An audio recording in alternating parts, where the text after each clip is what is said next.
où Massoud a été tué. Les deux appareils que l'on voit au sol vont suivre celui de Massoud. À bord, il y a des invités aux funérailles.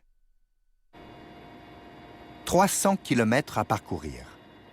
L'hélicoptère est le moyen de transport le plus pratique, le plus rapide dans une région très accidentée. Voilà le village natal de Massoud.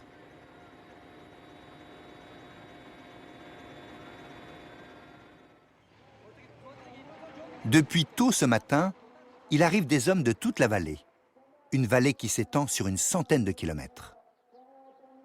De peur de provoquer une attaque des talibans, l'enterrement a été discrètement annoncé. Mais il vient beaucoup de monde pour ces funérailles nationales. Les habitants tadjiks de la vallée, mais aussi des milliers de réfugiés qui ont fui les talibans.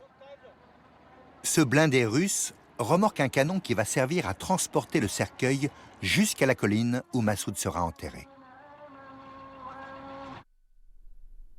Le cercueil va être déposé ici, sur l'affût du canon, à l'avant du véhicule, à l'arrière, et de l'autre côté du cercueil prendront place des membres de la famille et quelques hautes personnalités de la résistance afghane. Marchant les mains dans le dos comme le faisait son père, c'est Ahmad, le seul fils de Massoud. Il a 10 ans. La tradition veut que les femmes n'assistent pas aux enterrements. Ni l'épouse, ni les 4 filles de Massoud ne sont présentes. Parmi les hautes personnalités afghanes qui approchent, il y a des représentants de toutes les composantes de la résistance, des Tadjiks, mais aussi des Pashtuns, des Hazaras, des Ouzbeks. Lui, par exemple, c'est le commandant Sabaoun, un Pashtun. Ancien ennemi de Massoud, il a rejoint l'alliance contre les talibans. Celui qui s'approche maintenant du fils de Massoud, c'est Sayaf, un fondamentaliste, néanmoins allié de Massoud. Le plus haut responsable politique convié, c'est l'homme qui est au centre de ce petit groupe. Rabbani est reconnu par la communauté internationale comme le président de la République d'Afghanistan. Rabbani arrive juste au moment où des journalistes étrangers, européens, iraniens et japonais, sont autour du jeune fils de Massoud. C'est un Iranien qui lui pose des questions.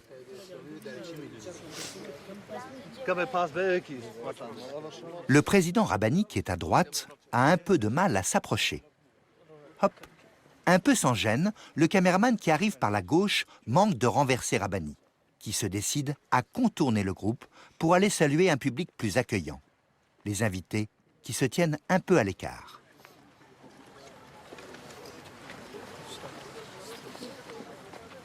Revenons aux images des journalistes étrangers qui entourent le jeune Ahmad. S'ils sont là, aujourd'hui, c'est parce qu'ils étaient déjà dans la région quand Massoud a été tué. Ailleurs, la presse internationale n'a été informée ni de sa mort, ni de ses funérailles.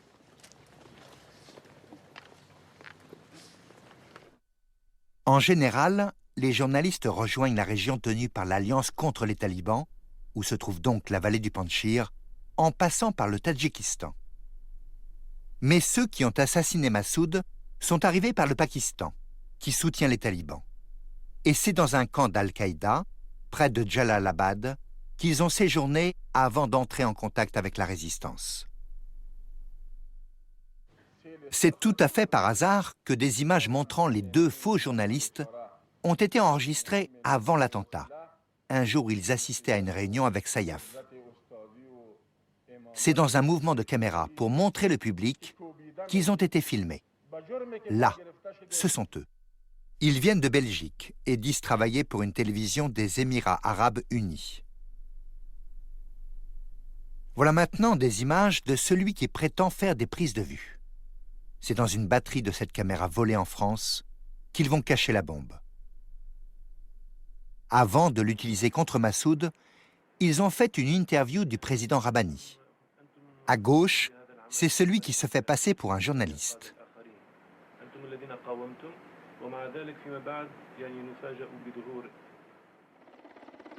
Revenons au 16 septembre 2001. Voilà l'hélicoptère avec la dépouille de Massoud qui arrive au village.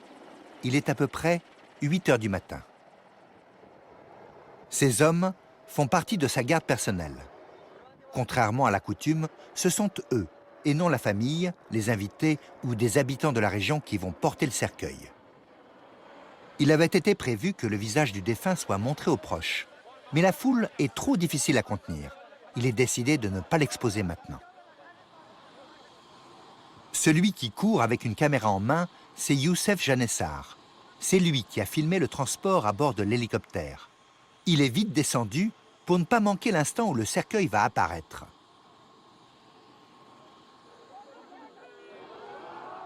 Un autre opérateur fait des images depuis l'intérieur. Et voilà celle prise de l'extérieur par Janessar.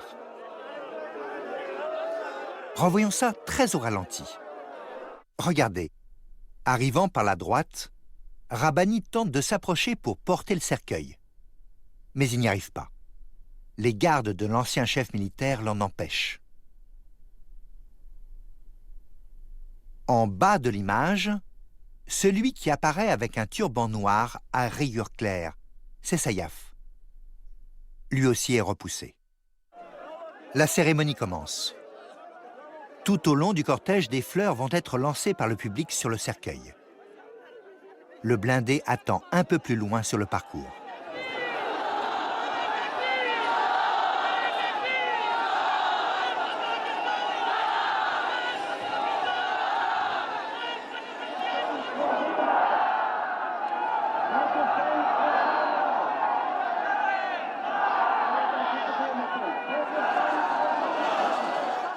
Un peu plus tard, le cercueil vient d'être déposé à l'arrière du blindé et selon le protocole, sur l'affût du canon. Le drapeau vert de l'islam recouvre celui de la République. 1 minute plus tard, en avant-plan, en bleu de dos, on reconnaît le docteur Abdullah.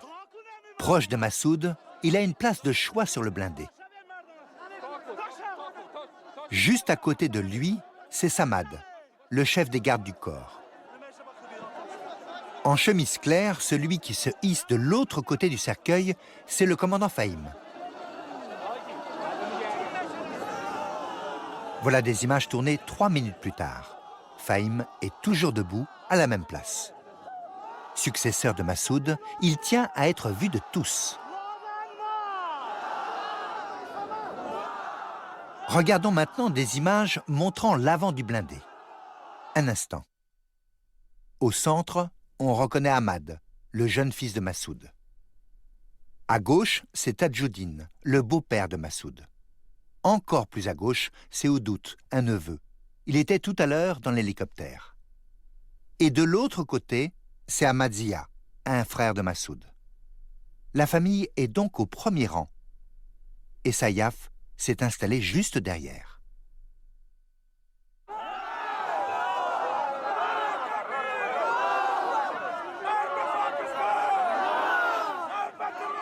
Retournons à l'arrière du blindé. Fahim est toujours debout.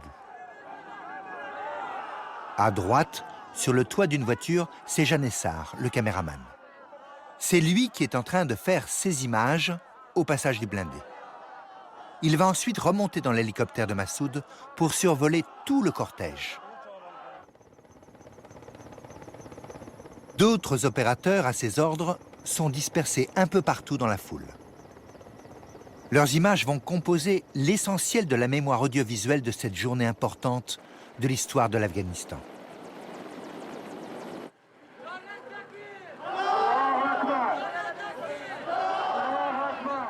Janessar était le caméraman attitré de Massoud. Pendant des années, il a filmé le commandant pour témoigner de son engagement, mais aussi à des fins militaires. C'est lui qui a fait ces images, il y a 14 ans, en 1987, lors de la guerre d'Afghanistan contre les Soviétiques. Un tournage dans des conditions très très dangereuses.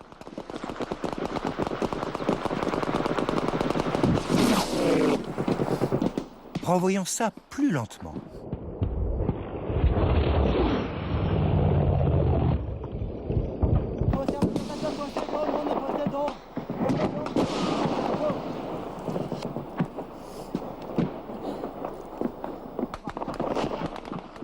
Après les combats, les prises de vue sont étudiées pour affiner la stratégie.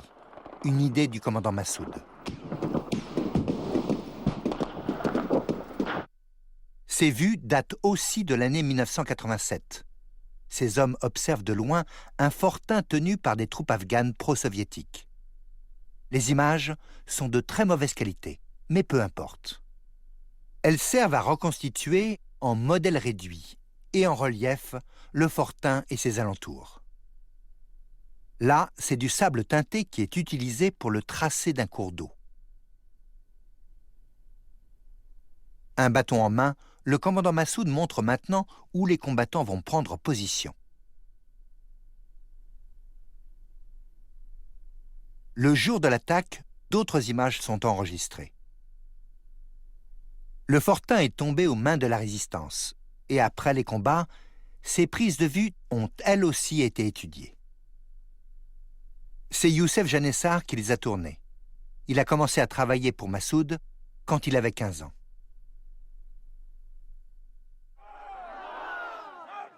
Revenons au passage du convoi funéraire. D'où viennent tous ces portraits de leur chef? Ils ont été transportés ce matin depuis le Tadjikistan à bord de l'hélicoptère. Mais c'est en Iran qu'ils ont été imprimés. L'Iran aide la résistance afghane contre les talibans. Plusieurs témoins de cette journée ont vu passer un avion de combat. C'est juste à ce moment-là. Regardez. L'homme avec des lunettes, là. Il fait des gestes comme pour montrer un avion qui passe. Observons-le encore un peu. Et maintenant, il regarde vers le ciel. Une attaque juste à ce moment-là serait une catastrophe. Au-dessus de lui, plusieurs personnes regardent aussi en direction de la menace. Sur les quelques 100 000 habitants et réfugiés que compte la vallée du Panjshir, une grande partie des hommes sont là, des dizaines de milliers. Les talibans ne sont pas leurs seuls ennemis. Regardez cette banderole noire, noire en signe de deuil. Il est écrit « Mort à Oussama, le terroriste qui veut s'emparer du monde ». Oussama Ben Laden, le chef d'Al-Qaïda, est lui aussi désigné comme responsable de l'attentat. Des slogans diffusés par le haut-parleur, que l'on voit là, accusent un pays voisin.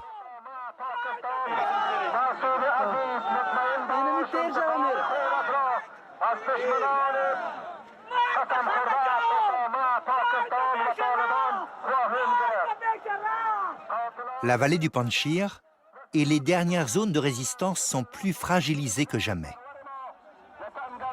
La résistance a perdu son chef militaire. Elle a aussi perdu une figure devenue mythique.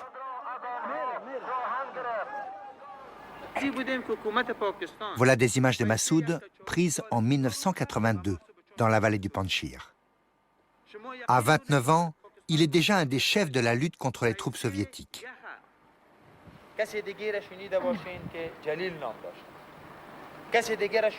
Parmi ceux qui combattent auprès de lui, on reconnaît là le futur commandant Fahim.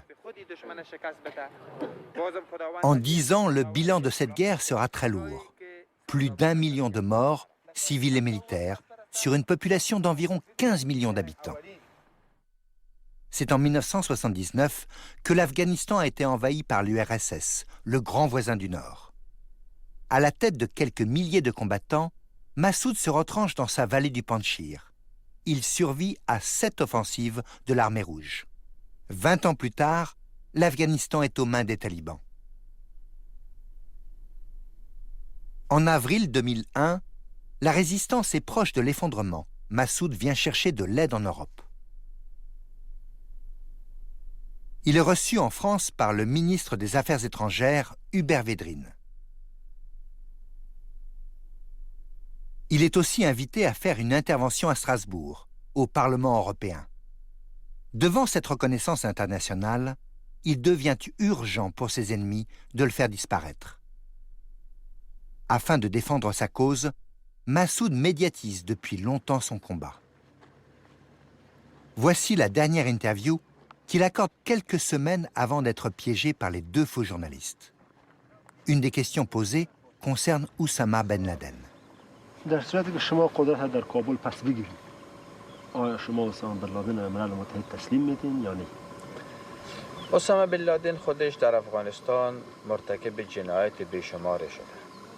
او به شمول افرادش به هزارها افغان در افغانستان به قتل رسانده، جنایت کرده، خانه ها را حریق کرده، اشجار را قطع کرده. دیگه نظر ما اول است که بهتر است که اسامه بن لادن در خود افغانستان توسط خود ملت افغانستان محاکمه شود. Au moment même où cette interview est enregistrée, l'assassinat de Massoud est déjà planifié. 4 kilomètres. De l'endroit où l'hélicoptère de Massoud s'est posé jusqu'au lieu de sépulture, il y a environ 4 kilomètres à parcourir. Les drapeaux qui flottent au vent représentent la République islamique d'Afghanistan. Cette république, mise en place après l'occupation soviétique, est maintenant en guerre contre les talibans. Beaucoup de ces drapeaux, verts, blancs et noirs, ont été faits dans l'urgence. Au centre, il leur manque un sceau doré, dont le dessin n'est pas facile à reproduire. Midi approche. Il aura fallu près de 4 heures pour parcourir les 4 kilomètres. En avant-plan, la main qui tient une caméra, c'est celle d'un des 2 opérateurs de Janissar que l'on voit là, debout sur le blindé.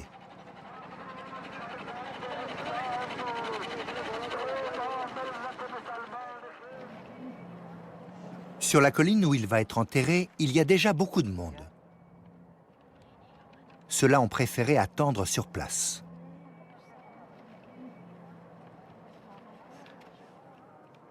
Une femme, une des 2 seules femmes d'origine afghane qui assistent à l'enterrement.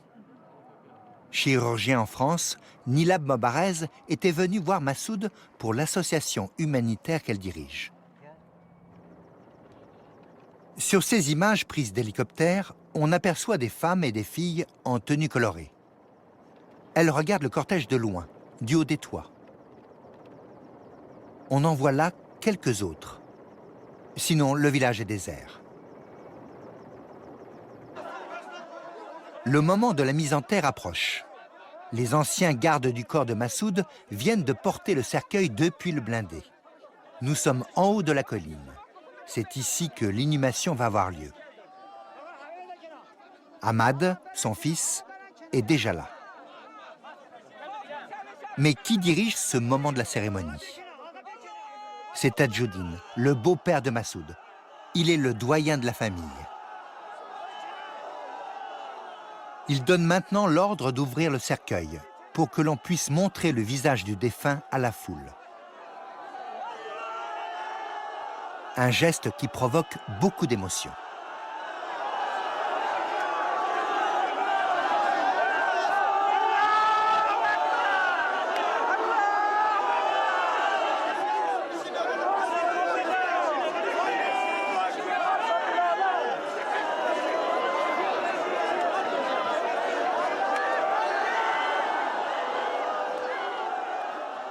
Après un moment, et pour apaiser la foule, celui qui est au micro propose de répéter des louanges.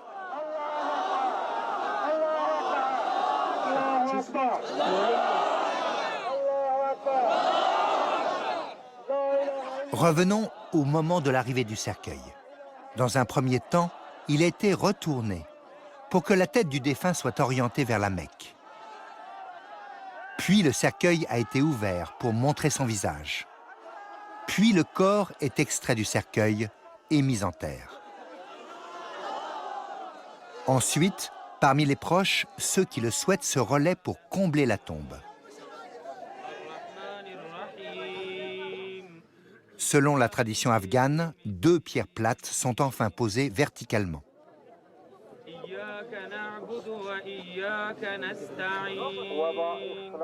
Après les prières, la parole est donnée aux personnalités les plus importantes parmi les invités. Elles interviennent en présence du fils et du beau-père de Massoud. Ici, on reconnaît le président Rabbani. Là, le docteur Abdullah. Le commandant Fahim. Et maintenant Sayaf, connu pour son talent d'orateur.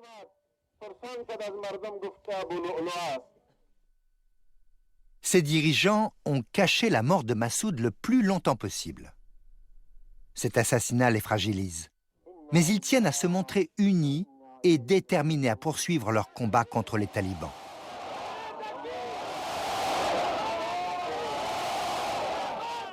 Ils ne savent pas encore que les événements du 11 septembre, il y a 5 jours, vont changer considérablement la situation. Dans quelques semaines, les États-Unis et leurs alliés vont lancer en Afghanistan une vaste offensive contre les talibans suspectés de protéger Oussama Ben Laden. Les talibans seront chassés de Kaboul. Bientôt, le commandant Fahim sera promu maréchal. Ministre des Affaires étrangères, le docteur Abdullah se présentera à la présidence. Saïaf, lui, deviendra un membre influent du Parlement. Le président Rabbani connaîtra comme Massoud une fin tragique. En 2011, il sera assassiné.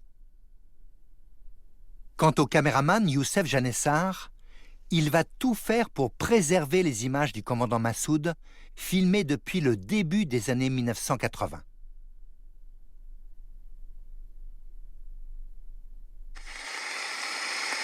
Nous passerons dans un instant à un tout